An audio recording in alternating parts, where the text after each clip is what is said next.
దేవుని ప్రియమైన సంగమా, దేవుడు ఈరోజు మనతో మాట్లాడాలనుకుంటున్నాడు. మరి మనందరం ప్రార్థనాపూర్వకంగా సిద్ధపడదామా? దేవుడు ఏర్పాటు చేసుకున్న దైవజనుడు పాస్టర్ సుదర్శన్ గారి ద్వారా దేవుడు మనందరితో మాట్లాడాలనుకుంటున్నాడు.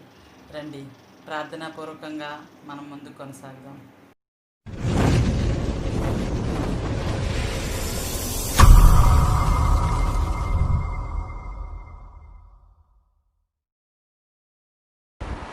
Praise the lord. దేవుని పరిశుద్ధ నామమునకు మహిమ కలుగును గాక.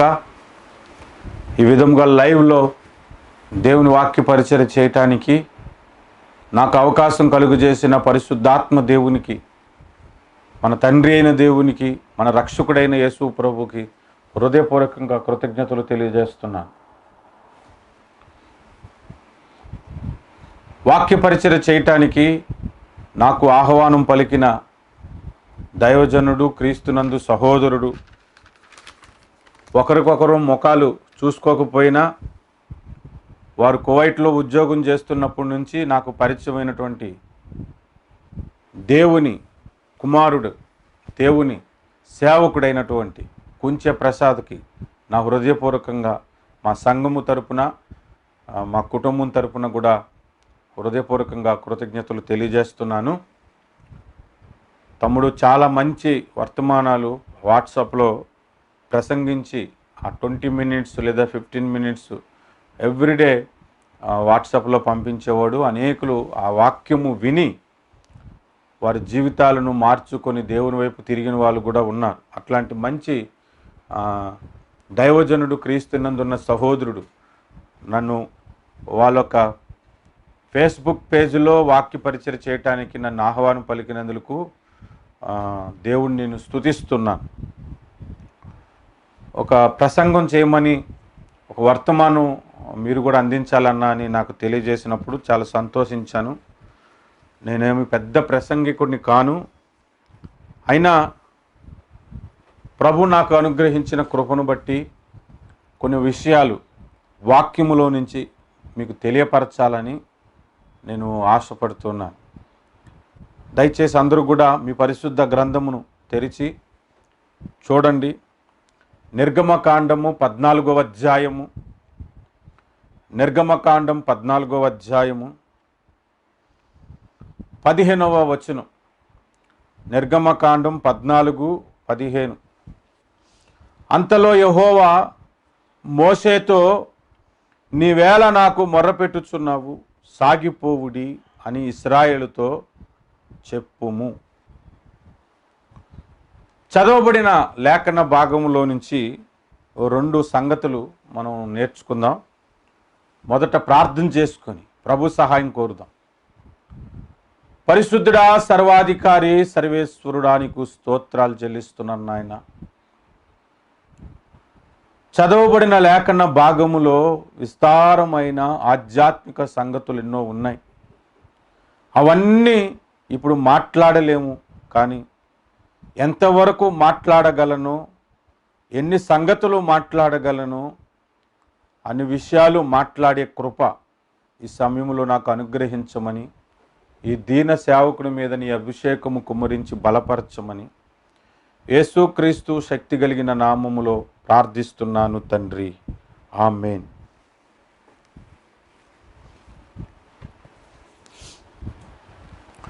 ప్రభునందు ప్రియులారా, ఇక్కడ సందర్భము, ఇక్కడ ఉన్నటువంటి ఆ సందర్భము మీ అందరికీ, క్రైస్తవులైనటువంటి వారు అందరికీ బాగా పరిచయమైనటువంటి సందర్భమే. ఇశ్రాయేలీలు ఐగుప్తు నుండి పస్కా అను పండుగ ఆచరించుట ద్వారా విడుదల పొందారు. వాళ్ళు ప్రయాణిస్తున్నప్పుడు వాళ్ళకి ఎదురైనటువంటి మొట్టమొదటి ఆటంకం అంటే వారి అరణ్య యాత్రలో, ఇశ్రాయేలీల యొక్క యాత్రలో వాళ్ళకు ఎదురైనటువంటి మొట్టమొదటి అనుభవము ఎర్ర సముద్రము ఆటంకంగా వచ్చుట.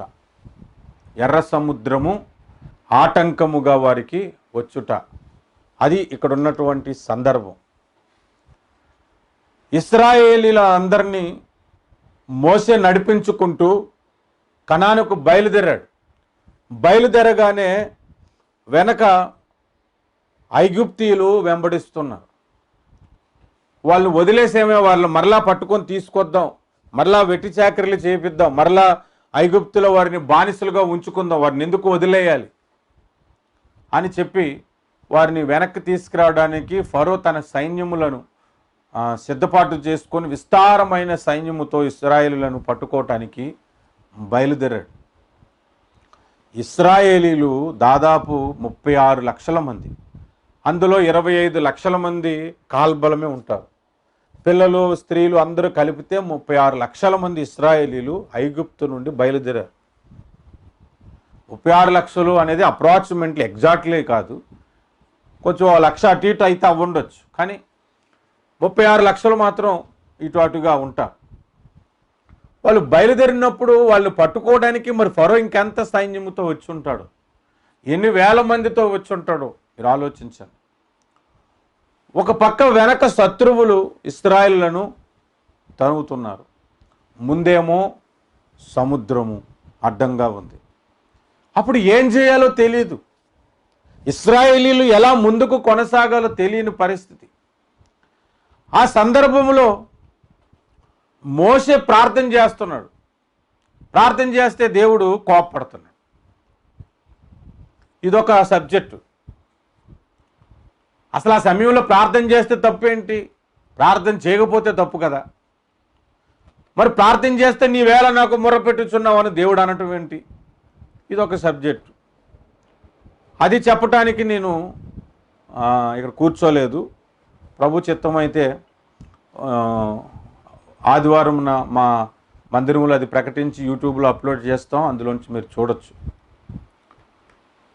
కానీ ప్రభు ఇంకొక మాట అన్నాడు ఆ 15వ వచనములో, సాగిపోవుడి సాగిపోవుడి అని ఇశ్రాయేలుతో చెప్పుము. సాగిపోవుడి అంటే అసలు సాగిపోవటానికి అక్కడ మార్గం ఏది? అక్కడ ఆల్రెడీ ఎర్ర సముద్రం ఉంది. సాగిపోవుడు అని ఎప్పుడు చెప్పాలి? ఎర్ర సముద్రం 2 భాగాలు చేసిన తర్వాత చెప్పాలి, కానీ ముందే చెప్తున్నాడు దేవుడు సాగిపోవుడి అని. ఇక్కడ మనం నేర్చుకోవలసిన పాఠాలు ఏంటి? ఎలాంటి పాఠాలు మనకు ప్రభు నేర్పిస్తున్నాడు అనంటే కొన్ని వివరంగా నేను మీతో చెబుతాను, మీరు వినండి. ఇశ్రాయేలీలు ఐగుప్తులో ఉండుట, మానవ జాతి పాపములో ఉండుట 2 ఈక్వల్, ఒక సాదృశ్యం అన్నమాట. ఐగుప్తు అని పేరుకు అర్థము చీకటి అని అర్థం. పాపము సాదృశ్యము కూడా చీకటే. మనం ఒకప్పుడు చీకటిలో ఉన్నాం, క్రీస్తునందు వెలుగులో ఉన్నామని ఎఫెసీ పత్రికలో రాయబడి ఉంది. చీకటి నుండి వెలుగులోనికి మనలను ప్రభు పిలిచాడని రాయబడి ఉంది. అంటే పాత నిబంధనలో ఇశ్రాయేలు చీకటి అని ఐగుప్తు నుండి కనానుకు నడిపించాడన్నమాట. చీకటి నుండి వారిని విడిపించాడన్నమాట. ఆ ఇశ్రాయేలీల సాదృశ్యమే నేటి క్రైస్తవులకు ఒక పాఠం, ఒక అద్భుతమైన పాఠంగా దేవుడు వారి జీవితాల్లో జరిగించాడు. అసలు ఇశ్రాయేలీల చరిత్ర అంతా కూడా దేవుడి ప్రణాళిక. అది మనకు యుగాంతమందున్న మనకు బుద్ధి కలగటానికి దేవుడు వారి జీవితాల్లో జరిగించాడని 1 కొరింథీ పత్రిక 10వ అధ్యాయం 11వ వచనంలో చక్కగా అపోస్తుడైన పౌలు ఆ మాట రాయించాడు. చాలా సందర్భాల్లో ఈ మాటలు మనం చదువుకున్నాం, మరొకసారి జ్ఞాపకం చేసుకుందాం అసలు వర్తమానంలోనికి వెళ్ళటానికి ముందు. ఈ సంగతులు దృష్టాంతములుగా వారికి సంభవించి యుగాంతమందున్న మనకు బుద్ధి కలుగుటకై వ్రాయబడెను. ఈ సంగతులు అంటే దానికి ముందు 10 వచనాలు కొన్ని సంగతులు చెప్పాడు. ఎర్ర సముద్రమును గూర్చిన సంగతులు, మేఘమును గూర్చిన సంగతులు, అరణ్యములో సర్పము చేత వారు చనిపోయిన సంగతులు, ఒక టోటల్ ఇశ్రాయేలీల ఒక చరిత్ర. ఐగుప్తు నుండి విడిపింపబడి కనానుకు వచ్చినదంతా కూడా దేవుడు దృష్టాంతముగా వారికి సంభవించి యుగాంతమందున్న మనకు బుద్ధి కలగటానికి వ్రాయించాడు. అంటే వారి జీవితాల్లో అవి జరిగినవన్నీ దేవుడే జరిగించాడు. ఎందుకు జరిగించాడు అంటే దృష్టాంతముగా ఉండటానికి, సాదృశ్యముగా ఉండటానికి. ఎవరికి అంటే యుగాంతమందున్న మనకు సాదృశ్యముగా ఉండటానికి, మనకు ఒక పాఠాలుగా ఉండటానికి వారి జీవితాల్లో దేవుడు జరిగించి అవి మరలా మనం వాటి నుంచి పాఠాలు నేర్చుకోవటానికి అవన్నీ రాయించాడు దేవుడు మరలా ఇక్కడ. అది ఇక్కడ మనం నేర్చుకుంటున్నాం. అలాంటప్పుడు ఈ ఎర్ర సముద్రం ఆటంకం వచ్చినప్పుడు కూడా కొన్ని పాఠాలు మనకు ఉన్నాయన్నమాట. ఆ లెక్కల్లో మనం నిర్గమకాండాన్ని మనం చదివితే, ఆ కోణములో నిర్గమకాండాన్ని మనం ధ్యానం చేస్తే, నిర్గమకాండములో ఇశ్రాయేలీలు పస్కా పశువు అను పండుగ ద్వారా విడుదల పొందారు. అంతకుముందు చాలా అద్భుతాలు జరిగాయి. ఐగుప్తులో మోషే తన కర్రను పడేస్తే పాము అయిపోయింది, మరలా కర్రను పట్టుకుంటే కర్ర అయిపోయింది, ఆ పామును పట్టుకుంటే కర్ర అయిపోయింది. ఐగుప్తులో ఉన్న ఆ నది ఎర్రని రక్తముగా మారిపోయింది. ఐగుప్తు నిండా మిడతలు వచ్చాయి, కప్పలు వచ్చాయి, ఈగలు వచ్చాయి. తర్వాత ఐగుప్తులో అగ్ని వర్షం కురిపింపబడింది. ఐగుప్తులో అంత చీకటైపోయింది. ఇలాగ దాదాపుగా 10 వైరస్లు, 10 తెగుళ్ళు పంపించాడు. అప్పుడు ఎప్పుడూ కూడా ఫరో ఇశ్రాయేలీలను పంపించలే. ఇశ్రాయేలు మీరు వెళ్ళిపోండి, మీదే వెళ్ళిపోవాలనుకున్న చోటుకు వెళ్ళిపోండి అని ఫరో అతని రాజ్యము వదలలేదు. ఎందుకు వదలలేదు అని అంటే, మీరంతా చదువుకోండి, నేను రెఫరెన్స్లు చెప్పకుండా కానీ చెబుతున్నాను. దేవుడు మోషేకు చెబుతున్నాడు, నీ వెళ్ళి ఇశ్రాయేలుకి చెప్పు, నా ప్రజలను విడిచిపెట్టని చెప్పు, మోషేతో ఫరోతో మాట్లాడు, నా ప్రజలను విడిపించని దేవుడు మోషేకి చెబితే, మోషే అంటాడు, నేను వాళ్ళ దగ్గరికి వెళ్తే నువ్వు నాకు చెప్పావు అని వాళ్ళు నమ్మరే, మరి ఏం చేయాలి అని అంటే, నీ కర్ర ఉంది కదా, అది కింద పడే పాము అవుతుంది, అది మళ్ళీ పట్టుకో కర్ర అవుతుంది అన్నాడు. అలాగే అద్భుతం చేస్తే ఐగుప్తీయులు కూడా అద్భుతం చేశారు. అలాగే ప్రతి అద్భుతానికి దేవుడు చెబుతున్నాడు, ఐగుప్తు నుండి చీకటి రప్పిస్తాను అప్పుడు పంపిస్తాడు ఫరో అని మోషేకి చెప్తాడు. మరలా ఆ దేవుడే ఫరోను హృదయమును కఠినపరచగా అని అంటాడు. ఇది ఎలా ఉందంటే, నేను మీలో ఎవరికైనా సరే ఎవరికైనా డబ్బులు అప్పు గురించి నా దగ్గరకు వచ్చారు, నేను అంటాను నా దగ్గర లేవు, పలానా వ్యక్తి దగ్గర ఉన్న ఇల్లు అడుగు అంటాను. సరే, ఆ వ్యక్తి దగ్గరకు నువ్వు అడగటానికి వెళ్ళేటప్పటికీ నేను ఆ వ్యక్తికి ఫోన్ చేసి, ఇదిగో పలానా సహోదరుడు నీ దగ్గరకు వచ్చి అప్పు అడుగుతాడు, నువ్వు ఇవ్వద్దని చెప్తాను. అప్పు అడగమని చెప్పింది నేనే ఆ వ్యక్తి దగ్గర, ఆ వ్యక్తికి మళ్ళీ అప్పు ఇవ్వద్దని ఆ వ్యక్తికి అవతల వ్యక్తికి కూడా ఫోన్ చేసింది నేనే. ఎలా ఉంటుంది? అలాగే దేవుడు కూడా మోషేకు అంటాడు, నువ్వు వెళ్ళు, ఐగుప్తు అంతా చీకటి చేయి, ఐగుప్తు అంతా మిడతలు వస్తాయి, ఈ అద్భుతం చేయి, అప్పుడు ఫరో నిన్ను పోనిచ్చును అని అంటాడు. మరలా ఫరో యొక్క హృదయాన్ని దేవుడే కఠినపరుస్తాడంట. కఠినపరిస్తే ఫరో ఇశ్రాయేలును పోనీయుడు. చూడండి ఇది ఎలా ఉంటుందో. ఎందుకు ఇలా జరిగింది అనంటే, అద్భుతాలను బట్టి ఒకడు రక్షణ పొందకూడదు అనే పాఠం మనకి నేర్పించటానికి అద్భుతాలు ఎన్ని జరిగినా ఇశ్రాయేలులను ఫరో పోనివ్వలేదు. మరి ఎవరు ఏ కారణం చేత మనం రక్షింపబడాలి అంటే, పస్కా పశువును దేవుడు ఏర్పాటు చేశాడు. పస్కాని ఇశ్రాయేలీలు ఆచరించారు, అది ఐగుప్తీయులు ఆచరించలేదు.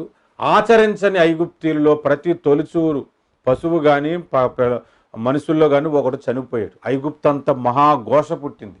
అప్పుడు ఫరో భయపడ్డాడు. ఆ సమయంలో ఫరో యొక్క హృదయమును దేవుడు కఠినపరచలేదు. అప్పుడు ఎక్కడికి పోతారో పొండ్రా బాబు అని ఇశ్రాయేలులను పంపించేశాడు. ఎందుకు అలా జరిగిందంటే, ఆ పస్కా పశువుకు సాదృశ్యమే యేసు ప్రభు యొక్క శిలువ మరణమని కొరింథీయులకు రాసినటువంటి మొదటి పత్రిక 5వ అధ్యాయంలో మనకు కనబడుతుంది. కొరింథీయులకు రాసిన మొదటి పత్రిక 5వ అధ్యాయము 7వ వచనం, మీరు పులిపిండి లేనివారు గనుక క్రొత్త ముద్ద అవుటకై ఆ పాతదైన పులిపిండి తీసి పారవేయుడి, ఇంతేకాక క్రీస్తు అను మన పస్కా పశువు వధింపబడెను అని. మీరు ఇంకా చూస్తే యోహాను సువార్త 19వ అధ్యాయంలో కూడా యేసు ప్రభు సిలువ వేయబడింది, పస్కా పశువు పండుగ దినము నాడే సిలువ వేయబడ్డాడు. అంటే పస్కా పశువు పండుగ నాడు ఇశ్రాయేలు విడిపింపబడటం, కొత్త నిబంధనలో దేనికి సాదృశ్యం అంటే ఆయన శిలువ మరణములను విశ్వసించటం వలనే ఈ లోక పాపము నుండి, ఈ లోకములో ఉన్న చీకటి నుండి మనకు విడుదల కలుగుతుంది అని చెప్పటం. అద్భుతాలను బట్టి కాదు. ఈనాడు చాలామంది సువార్త ప్రకటిస్తున్నారు, అద్భుతం జరిగితే రక్షింపబడతాడని అద్భుతాల మీద ఆధారపడుతున్నారు. అద్భుతం జరిగితే రక్షింపబడతాడు, అద్భుతం జరగకపోతే రక్షణలోంచి తొలగిపోతాడు. అందుకే అందరికీ అవసరమైన అద్భుతం ఏంటంటే యేసు సిలువలో మరణించటం. ఇది మన కన్నులకు ఆశ్చర్యం అన్నాడు, అది గొప్ప అద్భుతం. ఆ అద్భుతం ద్వారా మనుషులు రక్షించబడతారు. కాబట్టి పాత నిబంధనలో పస్కా పశువు ద్వారా విడుదల కలుగు చేశారు. మీరు గమనించండి, ఐగుప్తు అంటే చీకటి, పస్కా పశువు ద్వారా ఇశ్రాయేలులు విడిపింపబడ్డారు. విడిపింపబడిన తర్వాత వాళ్ళు మొట్టమొదటిగా ఎదుర్కొన్నది ఎర్ర సముద్రము. ఈ ఎర్ర సముద్రము కూడా ఒక పాఠం మనకు నేర్పిస్తుంది. ఏంటో నేర్పిస్తుందో కొన్ని విషయాలు మనం నేర్చుకుందాం. ఎర్ర సముద్రము మనకు నేర్పిస్తున్న పాఠాల్లో మొట్టమొదటిది కొరింథీయులకు రాసిన మొదటి పత్రిక 10వ అధ్యాయంలో అపోస్తుడైన పౌలు చెబుతున్నాడు, సహోదరులారా, ఈ సంగతి మీకు తెలియకుండుట నాకు ఇష్టము లేదు. మొదట మాట గమనించండి, ఈ సంగతి మీకు తెలియకుండుట నాకు ఇష్టము లేదు. అదేదనగా మన పితరులందరూ మేఘము క్రింద నుండిరి, వారందరూ సముద్రములో నడిచిపోయిరి, అందరూ మోషేను బట్టి మేఘములోను సముద్రములోను బాప్తిస్మము పొందిరి అంట. మేఘములోను సముద్రములోను బాప్తిస్మము పొందిరి అంటే ఇశ్రాయేలీలు సముద్రములోండి దాటి వెళ్ళుట, సముద్రం 2 పాయలుగా చీల్చబడి దాంట్లోంచి దాటి వెళ్ళుట బాప్తిస్మమునకు సాదృశ్యం అన్నమాట. ఆ సముద్రం పేరే ఎర్ర సముద్రం అన్నాడు. ఎరుపు రక్తమునకు సాదృశ్యం, నీళ్లు బాప్తిస్మమునకు సాదృశ్యం. మనం బాప్తిస్మం పొందినప్పుడే ఆయన రక్తాన్ని ఆశ్రయించామంట. మన పాపాలు ఎప్పుడు కడగబడుతున్నాయి? రక్తముతో కడగబడుతున్నాయా, బాప్తిస్మం ముందు కడగబడుతున్నాయా? అంటే యేసు రక్తము చేత మన పాపములు కడగబడుతున్నాయి. కానీ బాప్తిస్మం ముందే మన పాపాలు కడగబడుతున్నాయని అపోస్తుల కార్యాలు 22వ అధ్యాయం 16వ వచనములో, నీవు తడువులాడుట మాని లేచి బాప్తిస్మం పొంది నీ పాపములను కడిగి వేసుకొనుము అన్నాడు. అంటే బాప్తిస్మం మందు మన పాపాలు కడగవేయబడుతున్నాయి. అదే బాప్తిస్మం మందు రోమీలకు రాసిన పత్రిక 6వ అధ్యాయం 2వ వచనములో, క్రీస్తు యేసులోనికి బాప్తిస్మం పొందిన మీరందరూ ఆయన మరణములోనికి బాప్తిస్మం పొందితురని మీరు ఎరుగరా అని పౌలు అంటాడు. అంటే బాప్తిస్మం పొందినప్పుడు ఆయన రక్తం మన మీదకు వచ్చింది, బాప్తిస్మం పొందినప్పుడు మన పాపాలు కడుగువేయబడ్డాయి. ఈ 2 బాప్తిస్మం మందు జరిగాయి. అంటే నీటి బాప్తిస్మం మందు యేసు రక్తం మన మీదకు వచ్చుట, మనం నీటిలో మునుగుట జరిగింది. కాబట్టి ఎర్ర సముద్రం అని పేరు పెట్టాడు. ఎర్ర అంటే రక్తమునకు సాదృశ్యము, సముద్రము నీటికి సాదృశ్యం. ఎర్ర సముద్రము వాళ్ళకి ఎదురైనది. అంటే అరణ్య యాత్ర ప్రారంభించటానికి మొట్టమొదటి అడుగు మనకి ఎదురయ్యే సమస్య ఏంటంటే ఎర్ర సముద్రం. ఈరోజు బాప్తిస్మం పొందుదాం అనుకున్నాడు అనుకోండి, ఎవరైనా రక్షణ పొందాక వాడికి ఎదురయ్యే మొట్టమొదటి సమస్య బాప్తిస్మమే, ఎర్ర సముద్రమే. అది దాటకుండా ఎన్ని ఆటంకాలు వస్తాయో, ఎన్ని ఇబ్బందులు వస్తాయో, ఎన్ని రకాల శోధనలు వస్తాయో. మొట్టమొదటిగా వాడి శరీరమే ఒక ఆటంకం, రెండవదిగా వాడి కుటుంబం ఆటంకం, మూడవదిగా అతని ఊరు, అతను ఉంటున్న ఆ ప్రాంతము ఆటంకం. ఇవన్నీ ఎర్ర సముద్రాలే. శరీరము అంటే ఎలాంటి ఆటంకం అంటే, నేను రక్షణ పొందిన తర్వాత సరిగ్గా ఉండగలనా, సరిగ్గా జీవించగలనా, సరిగ్గా పవిత్రంగా బ్రతకగలనా, బలహీనుని అయిపోతానేమో, అప్పుడు ఇంకా ఘోరమైన పాపలు పడిపోతానేమో అన్న భయం. ఆ భయము వెంటాడుతుంది కాబట్టి రక్షణ పొందరు. నేను రక్షణ పొందిన తర్వాత ఒకవేళ పొరపాటున ఏ విషయంలో నేను తప్పిపోతానేమో అన్న భయం. అందుకే ప్రభు ఇక్కడ అంటున్నాడు, సాగిపోవుడి అని. ఆ భయం నీకు ఉంటుందని బైబిల్ చెబుతుంది. ఆ భయంలో ఉంటుండగానే బాప్తిస్మం పొందాను నేను. ఆ భయం ఉంటుండగానే అందరూ బాప్తిస్మాలు పొందారు. 100% కరెక్ట్గా జీవించేస్తామని ఎవరు పొందలే. కానీ సాతాను ఆ భయం చూపించే ఈ ఎర్ర సముద్రం దాటకుండగా, అనగా బాప్తిస్మం పొందకుండగా నిన్ను ఆటంకపరుస్తా. ఆ భయముతోనే రక్షణకు దూరం చేస్తా. కానీ ప్రభు అంటున్నాడు, నువ్వు సాతాను మాట వినకుండా ప్రభు వైపు చూడు, సాగిపోవుడి అంటున్నాడు. అంటే నువ్వు సాగిపోవడం ప్రారంభిస్తే ఆయన నడిపించేస్తాడని అర్థం. అలాంటి పరిస్థితులు వస్తాయి. నేను నా ఆధ్యాత్మిక జీవితంలో రక్షణ పొందిన నాటి నుండి నేటి వరకు పరిశుద్ధంగా జీవించగలుగుతున్నాను, కొనసాగగలుగుతున్నానంటే కేవలం దేవుని కృప. నా బలం కాదు, నా శక్తి కాదు. దేవుడే నన్ను నడిపిస్తున్నాడు. సాగిపోవుడని ఆయన చెప్పాడు. ఆ మాట పట్టుకొని ముందుకు కొనసాగుతున్నాడు. ఎన్నో బలహీనతలు, ఎన్నో ఇబ్బందులు, ఎన్నో సమస్యలు ఎదురయ్యాయి. వాటన్నిటిని జయించే కృప దేవుడు నాకు అనుగ్రహించి సాగిపోవనిస్తూ ఉన్నాడు. ఈ మాట తీసుకోనండి, సాగిపోవుడి. దేవుడు నీతో మాట్లాడుతున్నాడు. ఇంకా బాప్తిస్మం పొందటానికి ఆటంకమా నీకు? నువ్వు అనుకుంటున్నావు నువ్వు పరిశుద్ధంగా జీవించలేనని. నిజమే, నువ్వు జీవించలేవు. కానీ నీ యందు క్రీస్తుండి జీవింపజేస్తాడు. అపోస్తలుడైన పౌలు అన్నాడు, రక్షణ పొందిన దినమున్నాడు, నేను క్రీస్తుతో కూడా సిలువ వేయబడ్డాను, ఇకను జీవించువాడును నేను కాను, క్రీస్తే నా యందు జీవించుచున్నాడు అన్నాడు. నిన్ను జీవింపజేసేదే క్రీస్తు. నువ్వు భయపడొద్దు, సాగిపోవు. బాప్తిస్మం పొందడానికి ఆటంకం వద్దు. ఎర్ర సముద్రం 2 పాయలు చేశాడు. ఆ ఎర్ర సముద్రం బాప్తిస్మంతో మాట్లాడుతున్నాడు కనుక నువ్వు బాప్తిస్మం పొందు. రెండవది, కుటుంబం ఒక సమస్య. మొట్టమొదటిది నువ్వు పరిశుద్ధంగా జీవించగలనా లేదా అనేది నీ యొక్క తలంపు అయితే, రెండవది నీ కుటుంబం. నీ భార్య ఒప్పుకోకపోవచ్చు, నీ భర్త ఒప్పుకోకపోవచ్చు, నీ తల్లిదండ్రులు ఒప్పుకోకపోవచ్చు. ఏంట్రా అందులో చేరిపోతావా నువ్వు అని అనొచ్చు. ఏమమ్మా అందులో నువ్వు చేరిపోతావా, అలాగైతే మా ఇంట్లో కార్యక్రమాలు ఏం జరుగుతాయి, నిన్ను పిలం, నువ్వు బొట్టు పెట్టుకోవట, అందులో చేరిపోవడం ఏంటి, ఆ మతం మార్చుకోవడం ఏంటి అని కుటుంబస్తులు ఆటంకపరచు. ఒక ఇంట్లో అందరూ లైఫ్ బాయ్ సోప్ వాడుతున్నారు అనుకోండి. ఒకడు వచ్చి, నాన్న ఈ రోజు నుంచి లైఫ్ బాయ్ సోప్ వాడను, నేను లక్ష సోప్ వాడుతాను అని అంటే ఎవడు ఆటంకపరచడు. అదే మీరందరూ ఏ దేవుడినైనా నమ్ముకోండి, నేను మాత్రం యేసుప్రభుని నమ్ముకుంటానని ఒకడంటే ఇంటందరూ కూడా వాడి మీద పడిపోతారు. అందులోకి వెళ్ళిపోవడం ఏంటి, ఎలాగైతే ఆస్తిలో వాటా రాదు, ఎలాగైతే మా కుటుంబంలో నువ్వు ఉండొద్దు, నువ్వు బయటికి వెళ్ళిపో అని అంటారు. ఎంత ఆటంకం అండి అది. బయటికి వెళ్ళిపోతే నేను ఎలాగా, నా తల్లి ఆస్తి ఇవ్వకపోతే ఎలాగా, నేను బ్రతకలేనేమో అని నువ్వు అనుకుంటున్నావు. పోతే పోనని వదిలేసి నువ్వు బయటకు వచ్చేస్తే దేవుడు నిన్ను నడిపిస్తాడు. అందుకే దేవుడు అంటున్నాడు, సాగిపోవుడి అని అంటున్నాడు. ఊర్లో వాళ్ళు నిన్ను వెలివేస్తాను అనొచ్చు. ఈ ఊర్లోకి సువార్తె రావద్దని బోర్డులు పెట్టుకుంటున్నారు కొంతమంది. అలాంటి ఊర్లో నువ్వు ఒకవేళ ఉండి ఈ సందేశం విని రక్షణ పొందితే నేను ఊర్లోంచి వెలివేస్తారేమో అని అనుకోవచ్చు. పోతే పోనే, ప్రపంచం అంతా మందే, క్రీస్తు సృష్టించిందే. ఎక్కడైనా నిన్ను పోషించగలడు. సాగిపోవుడి అని ప్రభువు చెబుతున్నాడు. నీకు ఒక పెద్ద ఆటంకము బాప్తిస్మం పొందకుండా వస్తుంది. ఎర్ర సముద్రం ఎదుటికి ఇశ్రాయేలు ప్రజలు వెళ్ళినప్పుడు ఎర్ర సముద్రం 2 భాగాలు అవుతుందని వారికి తెలియదు. అలాంటి అద్భుతం అక్కడ జరుగుతుందని వారికి తెలియదు. కానీ దేవుడు జరిగించాడు.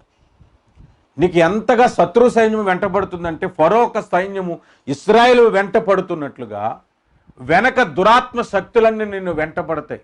ఆధ్యాత్మిక జీవితంలో నువ్వు ముందుకు కొనసాగకుండగా, ఆధ్యాత్మిక జీవితంలో బాప్తిస్మం పొందకుండగా, అనేక విధాలుగా, అనేక రకాలుగా దురాత్మ సమూహములు నిన్ను వెంటబడతాయి. సాతాను సేనలు నిన్ను వెంటబడతాయి. నువ్వు భయపడద్దు. ఆ ఐగుప్తీయులను ఇశ్రాయేలు మీదకు రాకుండా దేవుడు తన అగ్నిని స్తంభం వలె పెట్టాడు. దేవుడు తన అగ్నిని, తన వాక్యాగ్నిని, పరిశుద్ధాత్మ అగ్నిని పంపించి దురాత్మ శక్తుల మీద నీకు జయమును అనుగ్రహిస్తాడు. దురాత్మ శక్తుల నుండి విడుదల కలుగు చేస్తాడు. సాగిపో అని దేవుడు నీతో మాట్లాడుతున్నాడు. సాగిపోవాలి, భయపడద్దు. బాప్తిస్మం పొందటానికి ఒక పెద్ద ఆటంకం నీకొద్దు. దేవుడు సాగిపో అని సెలవిస్తున్నాడు. దేవునికి స్తోత్రం కలుగునుగాక. కనుక ముందుకు మనము సాగిపోదాం. దేవుడు సర్వశక్తిమంతుడైన దేవుడు చెబుతున్న మాట సాగిపోవుడి అని. కనుక ముందుకు మనము కొనసాగిపోదాం. ఇక్కడ ఇంకా మనం కొంచెం ఆలోచన చేస్తే బాప్తిస్మానికి ముందు లోకము కూడా అడ్డొస్తుంది. లోకము అంటే ఎలా అడ్డొస్తుంది, ఏ విధంగా అడ్డొస్తుంది అని అంటే, సముద్రం లోకంతో మనకు పోలిక కదా. లోకస్తులు నీకు అడ్డొస్తారు. రక్షణలోనికి రావటానికి కానీ, వచ్చిన తర్వాత కానీ, రక్షణ పొందటానికి, బాప్తిస్మం పొందటానికి ముందు కానీ, పొందిన తర్వాత కానీ లోకము ఎన్ని విధాలుగా అడ్డుకుంటుందంటే, ఉద్యోగ సమస్యల ద్వారా, ఆర్థిక పరిస్థితుల ద్వారా, అనారోగ్య పరిస్థితుల ద్వారా, అనేక సమస్యల ద్వారా, స్నేహితుల ద్వారా, బంధువుల ద్వారా, కుటుంబం ద్వారా అనేకమైన ఆటంకాలు నీకు వస్తాయి, అనేకమైన ఇబ్బందులు వస్తాయి. నాకు తెలిసిన ఒక బ్రదరు మంచి ఉద్యోగం చేస్తుండడు, ఒక కాంట్రాక్ట్ జాబ్లో, నెలకి 35,000 రూపాయల జీతం. అతని స్నేహితుడే ఆ ఉద్యోగంలో వేశాడు. కొద్ది కాలం తర్వాత అతడు సువార్త అంగీకరించాడు, ప్రభువుని ఎరిగి బాప్తిస్మం పొందుదాం అనుకునేటప్పుడు తన స్నేహితుడికి చెప్పాడు, అరే నాకు ఉద్యోగం వేయించావు నువ్వు, నేను చక్కగా ఉంటున్నాను, ఇప్పుడు యేసు ప్రభుని తెలుసుకున్నాను రా, బాప్తిస్మం పొందుకుంటున్నాను, రేపే నా బాప్తిస్మం, నువ్వు రా అని అడిగితే, ఒరే నువ్వు ఆ ప్రభువు నమ్ముకోవడం వేటాలకైతే నా దగ్గర ఉద్యోగం చేయదు, ఉద్యోగం తీసేస్తాను అన్నాడంట. అతను ఒక రోజంతా ఆలోచించి అనుకున్నాడు, ఉద్యోగం పోయినా పర్వాలేదు, నేను బాప్తిస్మం పొందుతాను అని ముందుకి వెళ్ళిపోయి బాప్తిస్మం పొందాడు. పొందిన తర్వాత ఆ విషయం తెలిసిన అతని స్నేహితుడు అతను ఉద్యోగంలోంచి తీసేశాడు. 6 నెలలు చాలా ఇబ్బంది పడ్డాడు ఉద్యోగం లేక. పదే అన్నాడు, అరే ఆ యేసు ప్రభుని విడిచిపెట్టి వచ్చాయి, మరలా ఉద్యోగం ఇస్తాను, ఇంకా ఎక్కువ జీతం ఇస్తాను, చచ్చిపోతాను కానీ ప్రభువుని నేను విడిచిపెట్టను అని. ఆయన ఒకరోజు బైబిల్ చదువుతున్నప్పుడు ఈ మాట కనిపించిందంట, సాగిపోవుడి అని. ఎలాగైనా సరే నేను ముందుకు కొనసాగిపోతాను, నా ప్రభు ఈ మాట చెప్పాడని ముందుకు కొనసాగిపోతున్నాడు. దేవుడు అద్భుత రీతిలో మంచి ఉద్యోగం ఇచ్చాడు, అంతకంటే ముందు ఉద్యోగం కంటే బెటర్ జాబ్ ఇచ్చాడు. ఎలాంటి జాబ్ ఇచ్చాడు అంటే ఎక్కువ శాలరీ వచ్చే ఉద్యోగం ఇచ్చాడు. ఆ జాబ్ ఒక ఉద్దేశం ఏంటంటే అతని స్నేహితుడు కూడా అతని దగ్గరే పనిచేసే అంత ఉద్యోగం ఇచ్చాడు. దీన్ని మనం ముందుకు కొనసాగిపోవాలి, దేవుడు నిన్ను విడిచిపెట్టడు. కొంతమందికి పెళ్ళి అవదేమో అని ఒక ఆటంకం, పెళ్లి కొరకు బాప్తిస్మం తీసుకోరు, అది కూడా ఒక ఎర్ర సముద్రమే వాళ్ళకి. మరి దేవుడు అంటున్నాడు, బాప్తిస్మం కొరకు పెళ్లి జరగదని నువ్వు బాప్తిస్మం అనేసి ఒక అమ్మాయిని పెళ్లి చేసుకుంటావు, కానీ బాప్తిస్మం పొందుకున్న తర్వాత అంతకంటే మంచి అమ్మాయిని దేవుడు నీకు ఇవ్వచ్చు. ఇవ్వకపోయినా అది కూడా ఒక ఆటంకంగానే తీసుకొని నువ్వు ముందుకు కొనసాగిపో. అది బైబిల్ చెబుతున్నమాట, సాగిపోవుడి అని దేవుడు చెప్పుతున్న తర్వాత మనం ఎందుకు సాగిపోము? దేవుడు సాగిపోండి అని దేవుడు చెబుతున్న తర్వాత ఎందుకు ముందుకు కొనసాగం? దేవుడు ఈరోజు నీతో నాతో మాట్లాడుతున్నాడు, సాగిపోవుడి. రక్షణ పొందిన తర్వాత కూడా అనేక సమస్యలు, అనేక ఇబ్బందులు, అనేకమైనటువంటి కష్టాల గుండా నువ్వు వెళ్ళవలసి వస్తుంది. దేవుడు నీతో మాట్లాడుతున్నాడు, సాగిపోవుడి. సాగిపోమని దేవుడు చెబుతుంటుగా మనం ఎందుకు ఆగిపోవాలి? సాగిపోవుడి అంటే అర్థం ఏంటో తెలుసా? సాగిపోకుండా ఆటంకం ఉందని ఉంటేనే కదా ఈ మాట చెప్పాల్సి వస్తుంది.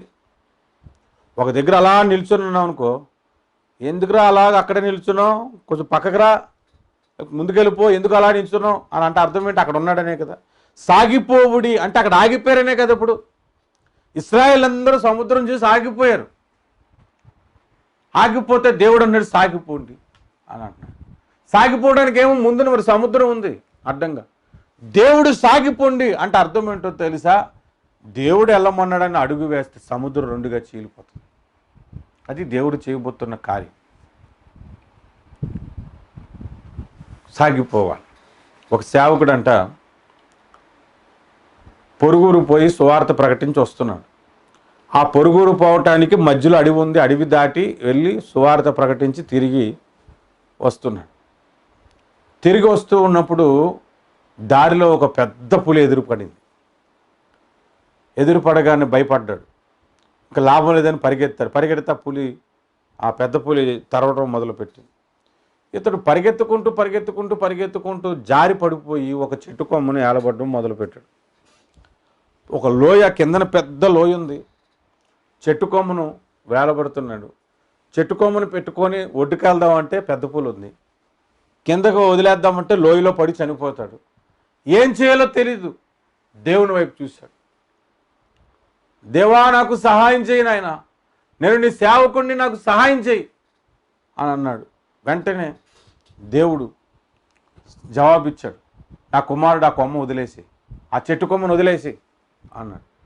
వదిలేస్తే కింద పడిపోతాను కదా ప్రభువా అని అన్నాడు. అప్పుడు దేవుడు అన్నాడు, అయితే ఆ చెట్టు ఎక్కి ఒడ్డుకొచ్చేసి అన్నాడు. పైకి వస్తే మరి ఆ పెద్ద పులి తనని తినేస్తుంది కదా ప్రభువా అంటున్నాడు. అంటే దేవుడు ఏం చెప్పినా చేయట్లే.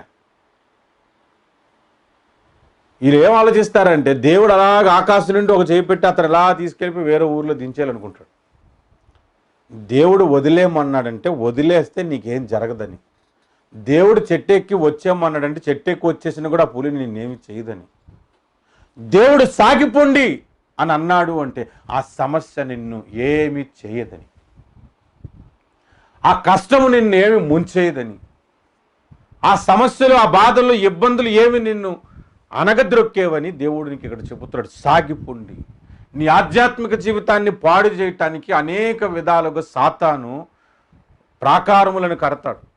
అవన్నీ చూసినప్పుడు పెద్దవిగా ఉంటాయి, భయపడద్దు. మీకు విషయం చెప్తాను. భూమి కంటే సముద్రం 3 అంతులు పెద్దది.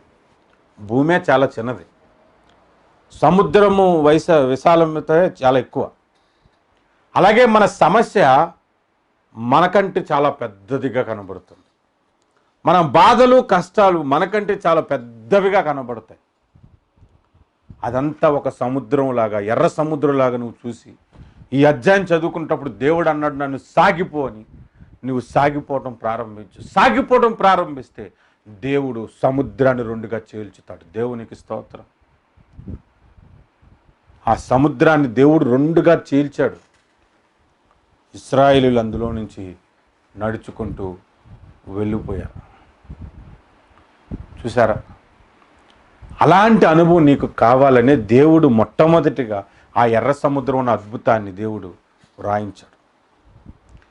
ఈ అద్భుతాన్ని పట్టుకొని ఎర్ర సముద్రాన్ని 2 భాగాలు చేసిన దేవుడని నువ్వు ఏదో ఒక సముద్రం దగ్గరికి వెళ్ళి 2 భాగాలు చేయమంటే దేవుడు చేయడు.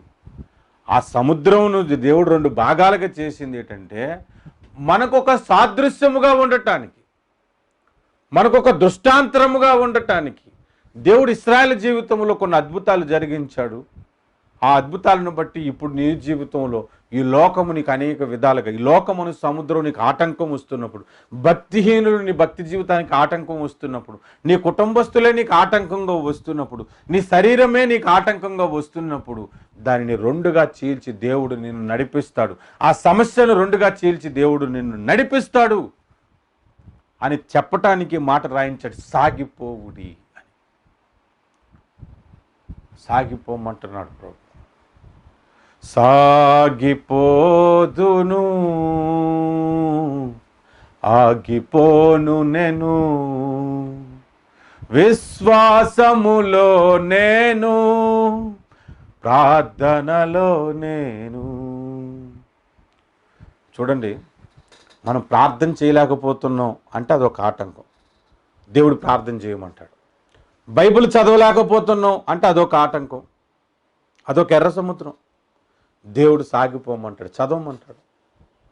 ప్రతి ఆటంకము ఎర్ర సముద్రంగా మీరు ఆలోచిస్తే, ప్రతి ఆటంకమును ఎర్ర సముద్రంగా నువ్వు ఎప్పుడైతే ఆలోచిస్తావో వెంటనే నువ్వు జ్ఞాపకం చేసుకోవాల్సింది సర్వశక్తుడైనటువంటి దేవుడు సాగిపోవుడి అని చెప్పాడు అనేది జ్ఞాపకం చేసుకోవాలి. అప్పుడు నువ్వు సాగిపోతూ ముందుకి కొనసాగుతావు, ఆ ఆటంకాల నుంచి తొలగింపబడతావు. నా లైఫ్లో, నా జీవితంలో ఎన్నో ఆటంకాలు వచ్చాయి. ఎలాంటి ఆటంకాలు అంటే చర్చి నుండి ఆటంకాలు వచ్చాయి, విశ్వాసుల నుంచి వచ్చాయి, కుటుంబం నుంచి వచ్చాయి, అనారోగ్య సమస్యల నుంచి వచ్చాయి, ఆర్థిక పరిస్థితులు వచ్చాయి, గవర్నమెంట్ నుంచి సమస్యలు వచ్చాయి. ఇప్పటికీ అనేకమైన ఇబ్బందులు, అనేక కష్టాలు ఎదురుపడుతూనే ఉంటుంటాయి. ప్రతిసారి నాకు కనబడుతున్న మాట, నేను గ్రహించిన మాట, సాగిపోవుడి. ఆగిపోకూడదు, సాగిపోవాలి, సాగిపోవాలి. అందుకే నా జీవితంలో నేను ఒక పాట రాసుకున్నాను సేవకుల కొరకు. ఆగిపోక సాగిపో సేవకా, వెనకున్నవి మరచి ముందున్న వాటికై. ఆగిపోక సాగిపో సేవకా, వెనకున్నవి మరచి ముందున్న వాటికై. దృశ్యమైన వాటిపై దృష్టి నిలుపక, అదృశ్యమైన వాటిపై దృష్టి నిలుపుచు. ఆగిపోక సాగిపో సేవకా, వెనకున్నవి మరచి ముందున్న వాటికై మోషే వలె నీవుండగోరినా ఐగుప్తు ధనము కంటే శ్రమలే మేలనుచు ఎర్ర సముద్రం అడ్డు వచ్చినా భయపడక సాగిపో సేవకా ఎర్ర సముద్రం అడ్డు వచ్చినా భయపడక సాగిపో సేవకా ఆగిపోక సాగిపో సేవకా వెనకున్నవి మరచి ముందున్న వాటికై ఆగిపోక మనము సాగిపోవాలి. ఆ ఒక్క మాట చాలండి. నీ ఆధ్యాత్మిక జీవితం అంతా గుర్తుపెట్టుకుంటే యేసు రాకడలో నువ్వు ఎత్తబడేంత వరకు, పరలోక రాజ్యంలో నువ్వు అడుగు పెట్టేంత వరకు సాగిపోతూ ఉండాలనే మాట నువ్వు నేర్చుకుంటావు. ఆగిపోక నీ జీవితంలో సాగిపో. ఎన్నో ఆటంకాలు, రక్షణ పొందిన తొలి దినము నుండి బాప్తిస్మం మొదలుకొని ఆటంకాలు, బాప్తిస్మం పొందిన తర్వాత ఆటంకాలు, ఎంతవరకు ఆటంకాలు వస్తాయి అనంటే నువ్వు పరలోక రాజ్యం అడుగు పెట్టేంత వరకు, నీ ప్రాణం పోయేంత వరకు ఎన్నో ఆటంకాలు నీకు వస్తాయి. ఆ ఆటంకాలన్నిటిని అధిగమించి నడిపించే శక్తి కలిగిన దేవుడు నీతో మాట్లాడుతున్న మాట సాగిపోవుడి. ఇది మోషేకి చెప్పాడండి, ఇశ్రాయేలుకి చెప్పాడండి అని ఆగిపోవటం కాదు, అది మనందరికీ చెప్పాడు. యుగాంతమందున్న మనకు బుద్ధి కలుగుట కొరకే మాటలు రాయబడ్డాయి. ఆగిపోక సాగిపోవు అని దేవుడు నీతో నాతో మాట్లాడుతున్నాడు. ఆగిపోయే పరిస్థితులు ఎన్నిసార్లు నీ జీవితంలో వచ్చాయి? ఆగిపోయిన స్థితి ఎన్నిసార్లు నీ జీవితంలో కలిగింది? ఇంకా ఆగిపోయిన స్థితిలో ఉంటే దేవుడు నీతో మాట్లాడుతున్నాడు, సాగిపో. ఒక సేవకుడు భయంకరమైన పాపంలో పడిపోయాడు, సేవ మానేశాడు, పరిచర్య మానేశాడు. అతని హృదయంలో ఒక భయంకరమైనటువంటి శోధన వచ్చేసింది. ఇక నేను పరలోక రాజ్యానికి చేరను, నా బలహీనతల్లో నేను పడిపోయాను, నేను ఇక ముందుకి కొనసాగలేను అనుకునే స్థితి వచ్చేసింది. అలాంటి స్థితిలో ఉన్న ఒక దైవ సేవకునితో నేను మాట్లాడినప్పుడు అతనితో నేను మాట్లాడి కొన్ని మాటలు చెప్పాను. దేవుడు ఎంత ఘోర పాపినైనా క్షమిస్తాడు. ప్రభువుని క్షమాపణ అడిగి నీవు పడిపోయిన ఆ పాపం నుంచి విడుదల పొంది ఎక్కడైతే ఆగిపోయో అక్కడి నుంచి నీ ప్రయాణం కొనసాగించు, సాగిపో. దేవుడు నిన్ను ఆశీర్వదిస్తాడు. సాగిపోవాలి, ఆగిపోకుండా సాగిపోవాలని దేవుడు మనతో మాట్లాడుతున్నాడు. దయతో గమనించండి. హెబ్రీలకు రాసిన పత్రిక 6వ అధ్యాయంలో ఒక మాట మనం చదువుదాం. హెబ్రీలకు రాసిన పత్రిక 6వ అధ్యాయము. కాబట్టి నిర్జీవ క్రియలను విడిచి మారు మనసు పొందుటయు, దేవుని యందలి విశ్వాసమును, బాప్తిస్మమును గూర్చిన బోధయు, హస్తనిక్షేపమును, మృతుల పునరుద్ధానమును, నిత్యమైన తీర్పును అను పునాది మరలా వేయక క్రీస్తును గూర్చిన మూలోపదేశము మాని సంపూర్ణుల మొగుటకు సాగిపోదుము అంట. సంపూర్ణుల మొగుటకు సాగిపోదుము అంటే ఆగిపోవద్దు, సాగిపో అని చెబుతున్నాడు. అలా సాగిపోవాలంటే నిర్జీవ క్రియలను విడిచిపెట్టాలి, మారు మనసు పొందాలి, దేవుని యందు విశ్వాసం ఉంచాలి, బాప్తిస్మం పొందాలి, బాప్తిస్మం గురించిన అవగాహన ఉండాలి, బోధ, మృతుల పునరుద్ధానం గురించిన అవగాహన, పునాదిని, క్రీస్తు యొక్క సంఘముఖ పునాదిని గురించి ఒక అవగాహన కలిగి ఆ అవగాహనతో ముందుకు కొనసాగిపోవాలి. ఆగిపోకూడదు. ఎంతకాలం మూలోపదేశంలోనూ ఉండిపోవద్దు. పరిపూర్ణుల మొగుటకు, సంపూర్ణుల మొగుటకు సాగిపోదాం అని అంటున్నాడు. అంటే సంపూర్ణులు అవటానికి ఇంకా మనం సాగిపోకుండా ఆగిపోయామనే కదా. ఆగిపోయిన వాళ్ళందరితో దేవుడు మాట్లాడుతున్నాడు, సాగిపో అని. నువ్వు ఈ లోకంలో యాత్ర ప్రారంభించినప్పుడు ఐగుప్తీయులు ఇశ్రాయేలుని వెంబడించి వాళ్ళని పట్టుకోవడానికి చూసినట్లుగానే సాతాను సేనలు నిన్ను వెంబడిస్తూనే ఉంటాయి. యేసు రాకడలో నువ్వు అడుగుపెట్టేంత వరకు. కొన్నిసార్లు వాటికి జయము కలిగి నువ్వు బలహీనమైపోవచ్చు. దేవుని శక్తి మీద ఆధారపడి, దేవుని బలము మీద ఆధారపడి నువ్వు ముందుకు కొనసాగిపో. ప్రభు నాకు చెప్పాడు సాగిపోమని, నేను ముందుకి కొనసాగిపోతానని ముందుకి కొనసాగిపో. ఒక సంఘంలో జరిగిన ఒక సంఘటన, ఆ చర్చిలో పాస్టర్ గారు ఆ విశ్వాసం వెలివేస్తాడట. నువ్వు ఈ రోజు నుంచి చర్చికి రావద్దు అన్నాడంట. సరే ఏదో చర్చికి వెళ్ళిపోదామని చూస్తే చుట్టుపక్కల ఎక్కడ దగ్గరలో చర్చి లేవు. మందిరం లేకపోతే నా విశ్వాసం సన్నగిలిపోద్దని ప్రతిరోజు ఆ చర్చికి వెళ్ళిపోడంట. పాస్టర్ గారు వెళ్ళిపోరన్నా వస్తావేంద్రా అంటే, నాకు వేరే సంఘం దగ్గరలో లేదు పాస్టర్ గారు, నాకు ఇదే గతి, నేను దేవుని విడిచిపెట్టడానికి ఇష్టపడట్లేదు అని. ఈ మాటను గుర్తు చేసుకొని నేను ఆగిపోకూడదు, జీవితం కొనసాగాలని వెళ్ళిపోతుంటుంటగా ఒకరోజు ఆ దైవ సేవకుడు అతన్ని పిలిచి ఆ సంఘానికి బాధ్యతగా అప్పగించేశాడట. నేను చనిపోతున్నాను, నాకు పిల్లలు ఎవరూ లేరు, ఈ సంఘాన్ని నడిపించడానికి నువ్వు ఒక్కడివే సమర్థుడివి, ఎందుకంటే ఎన్ని కష్టాలు వచ్చినా నువ్వు ఇందులో ఉన్నావు, ఈ సంఘంలో ఉన్నావు, సంఘం మీద బాధ్యతగా ఉన్నావు, ఇదిగో ఈ సంఘానికి అప్పగిస్తున్నానని అప్పగించాడంట. సంఘాన్ని ముందుకు కొనసాగించుకోగలిగాడు. ఆగిపోకూడదు, నీ పరిచర్యలో ఆగిపోకూడదు, నీ ఆధ్యాత్మిక జీవితంలో ఆగిపోకూడదు, నీ ప్రార్థన జీవితంలో ఆగిపోకూడదు, నీ అనుదిన వాక్య ధ్యానము విషయంలో ఆగిపోకూడదు, నీ విశ్వాస యాత్రలో ఆగిపోకూడదు. నువ్వు ఎక్కడైనా ఆగిపోతావనే దేవుడు ముందుగానే ఎరిగి సాగిపోవుడి అని మాట చెబుతున్నాడు. నా ప్రియమైన సహోదరుడా, సహోదరి, క్రీస్తు సంగమా, విశ్వాస జీవితంలో కొంతకాలం యాత్ర కొనసాగించి ఎక్కడైనా ఆగిపోయావేమో, దేవుడు నీతో చెప్తున్నాడు, ఆగిపోవద్దు, సాగిపో అని దేవుడు చెప్తున్నాడు. సాగిపోదామా, ముందుకు కొనసాగుదామా? రండి ప్రార్థన చేసుకుందాం. ప్రభువా, సాగిపోమని చెప్పిన నీవు నీ మాటను బేస్ చేసుకొని నా విశ్వాస యాత్ర అంతటి నన్ను నడిపించు నాయన, కొనసాగించు తండ్రి అని ప్రభు మీద మనం ఆధారపడదాం. రండి ప్రార్థన చేసుకుందాం.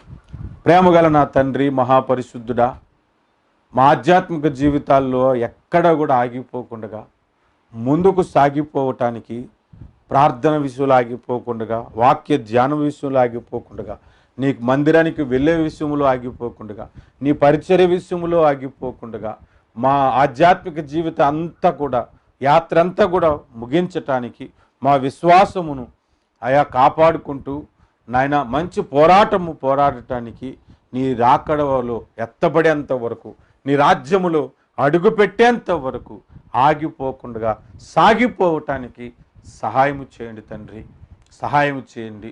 ఎన్నో ఆటంకాలు ఎర్ర సముద్రము వలె ఆటంకంగా మాకు వచ్చిన ప్రభువా, సమస్యలను సముద్రము, ఇబ్బందులను సముద్రము, నాయన కష్టమును సముద్రము, అనేక విధాలుగా ఆటంకంగా వచ్చిన అది విస్తారముగా నాయన మేము దాటలేనటువంటి విస్తారమైనదైనా కూడా అది ఆటంకంగా వచ్చిన దాన్ని దాటి వెళ్ళటానికి మేము సాగిపోవాలని ఆశపడుతున్నాం నాయన. మీ లేఖనం సెలవిస్తుంది సాగిపోవుడి అని. ఇదిగో మేము సాగిపోవాలని ఇష్టపడుతూ ఉన్నాం తండ్రి. మా యాత్ర అంతటిని సాగింప చేయండి నాయన. మీరు రాకడలో చేరేంత వరకు మమ్మల్ని నడిపించమని యేసుక్రీస్తు నామములో స్తుతిస్తూ ప్రార్థిస్తూ బ్రతుములాడుకొనుచున్నాను తండ్రి. ఆమేన్. యేసు రక్తమే జయం, ప్రభు యేసు రక్తమే జయం, శిలువ రక్తము సంపూర్ణ విజయం, అపవాది క్రియలకు అనంత నాశనం కలుగునుగాక. ఆమేన్, ఆమేన్. మన తండ్రి అయిన దేవుని ప్రేమ, ఆయన కుమారుడైన యేసుక్రీస్తు వారి యొక్క కృప, సహోదరుడు కుంచె ప్రసాద్కు, వారి కుటుంబానికి, వారి సంఘానికి, మా సంఘానికి, సార్వత్రిక సంఘానికి, వర్తమానం విన్న వారందరినీ సాగిపోనిచ్చి నడిపించునుగాక. Amen, amen, amen. Praise the Lord. వందనాలు.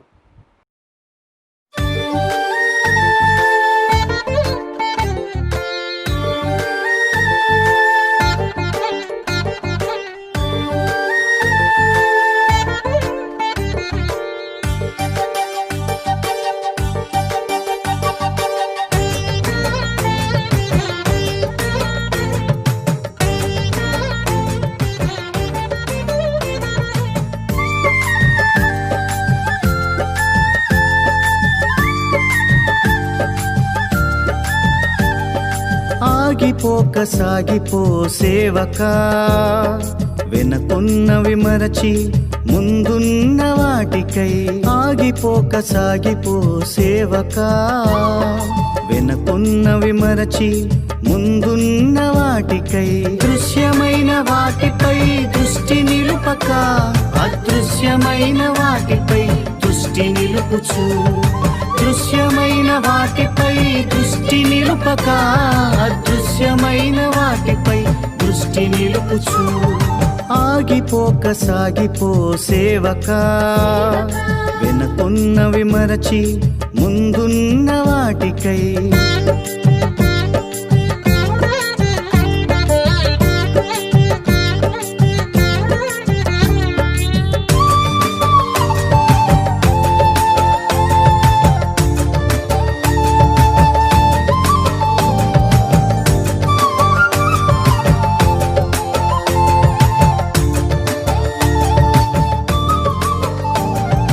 మోషేవలె నీ ఉండగోరినా ఐగుప్తు ధనము కంటే శ్రమలే మేలనుచు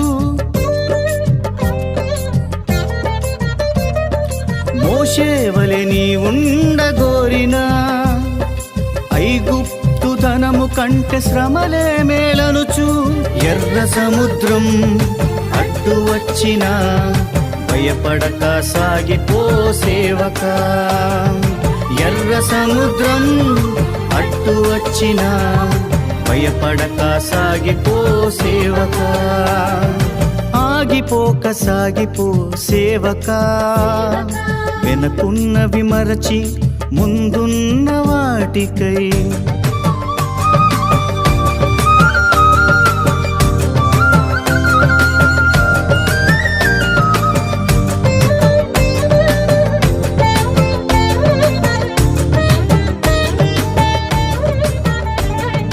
దానియేలువలె ఉండగోరినా ఆటంకములెన్నున్నా ప్రార్థించుట మానక దానియేలువలె ఉండగోరినా ఆటంకములెన్నున్నా ప్రార్థించుట మానక సింహముల బోనులు నిన్ను వేసిన ధైర్యముగా సాగిపో సేవకా సింహముల బోనులు నిన్ను వేసిన ధైర్యముగా సాగిపో సేవకా ఆగిపోక సాగిపో సేవకా వెనుకున్నవి మరచి ముందున్న వాటికై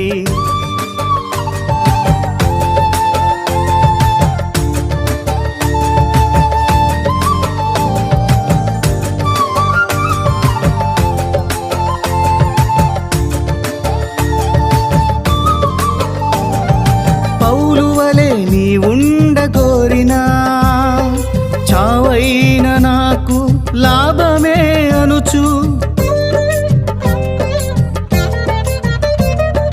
పౌలువలె నీ ఉండగోరినా చావైన నాకు లాభమే అనుచు చెరసాలలో నిన్ను బంధించిన సిగ్గుపడక సాగిపో సేవకా చెరసాలలో నిన్ను బంధించిన సిగ్గుపడక సాగిపో సేవకా ఆగిపోక సాగిపో సేవకా వెనుకున్నవి మరచి ముందున్న వాటికై ఆగిపోక సాగిపో సేవకా వెనుకున్నవి మరచి ముందున్న వాటికై దృశ్యమైన వాటిపై దృష్టి నిలుపక అదృశ్యమైన వాటిపై దృష్టి నిలుపుచు దృశ్యమైన వాటిపై దృష్టి నిలుపక అదృశ్యమైన వాటిపై దృష్టి నిలుపుచు